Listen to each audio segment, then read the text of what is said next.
Og vi er så sådan... Okay, så vores problemstilling den lyder, hvad har det geologiske kredsløb at gøre med ressourcer? Okay, ja. Sådan der, okay. Hvad viser nedstående figur, og hvordan kan det bruges i problemstillingen? Vi har den her figur, og den kan egentlig sige en masse ting, både om pladetektonik, omkring jordens opbyggelse, omkring de her jordlag, men også om det geologiske kredsløb. Så vi har lige valgt at tage et uddrag af den. Ja. Yeah. Okay, så det første, der sker i det geologiske kredsløb, det er forvitring af bjergarterne. Det kan vi se heroppe, og det er egentlig bare nedbrudt materiale. Og her vil der så ske erosion og transport, egentlig bare at de materialet bliver transporteret af naturlig årsag, f.eks. vind eller vand. Og så kommer vi herned til oceanbunden, hvor det her materiale ligesom ligger sig i lag, og når det ligesom trykket er forhøjet nok, så vil der danne sig de her sedimentære bjergarter, og det er egentlig bare, hvor det ligger i, man kan se ligesom lagene i stenene. Og det kan fx være sandsten eller kalk og kul. Yes. Så her, hvor at sedimentær har været, så kommer stenene ned, og bliver sådan, så kommer kompaktionen, hvor de bliver sådan presset ved højt tryk og høje temperaturer. Og så kommer så omsmeltning, hvor den omsmelter sig til metamorf, som der for eksempel kan være marmor, og en metamorf sten er ligesom dannet op i, eller sådan, hvad hedder det, i lyse og mørke mineraler, som der er snitler. Slisser.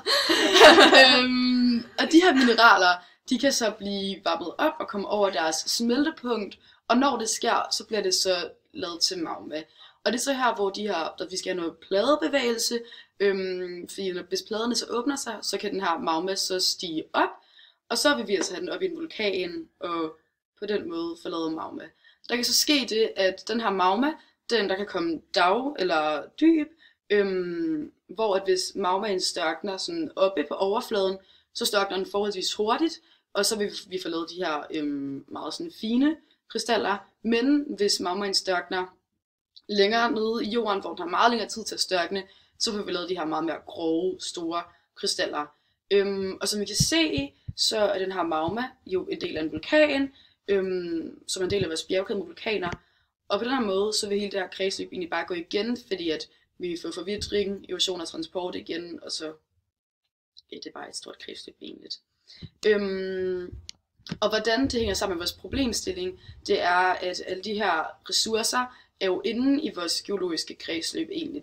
Fordi ved hver af de her bjergarter vil der komme nogle ressourcer. For eksempel det her gnejs, som er en magmatisk bjergart, som er en metamorf bjergart, så er det jo en ressource, vi kan udvinde, som ligesom er en del af kredsløbet. Så hvis kredsløbet gik i stå, ville være en ressourcer, vi ikke vil få. Og det fører så videre til vores næste vi har taget med, som er den her ressourcereserve, som ligesom snakker om, hvor vi har nogle ressourcer, og hvordan vi kan tænke bæredygtigt, og også det der FN's 12. verdensmål omkring, hvad der ligesom er fair at udvinde. Og så kan man se på modellen, at her kan man se, at nogle som der er reserver, som vi nogle ressourcer, som vi bruger nu, for eksempel, som der er økonomisk penge til, og at det er bæredygtigt, og vi ved, hvor det er. Det er nogen, vi kan bruge. Og så er der nogen herovre, for eksempel, som der identificerer økonomiske ressourcer, som vi godt ved, hvor er, men som for eksempel ikke er bæredygtige, eller vi har ikke økonomi til det.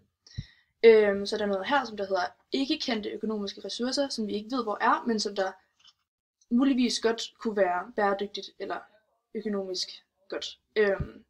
Og så er der nogen herovre, der ikke kendte økonomiske ressourcer, så det er, at det overhovedet ikke er bæredygtigt, og vi ved heller ikke, hvor det er.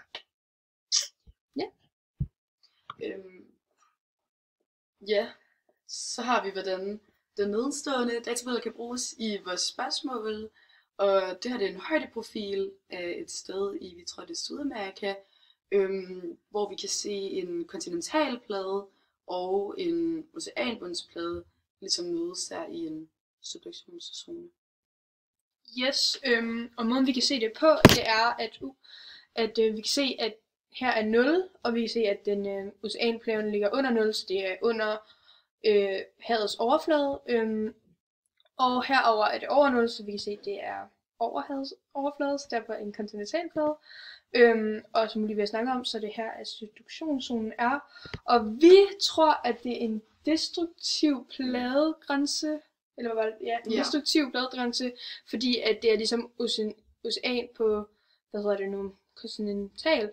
Og det betyder, at oceanpladen er tungere, og derfor vil gå ned under og skabe de her subduktionszone.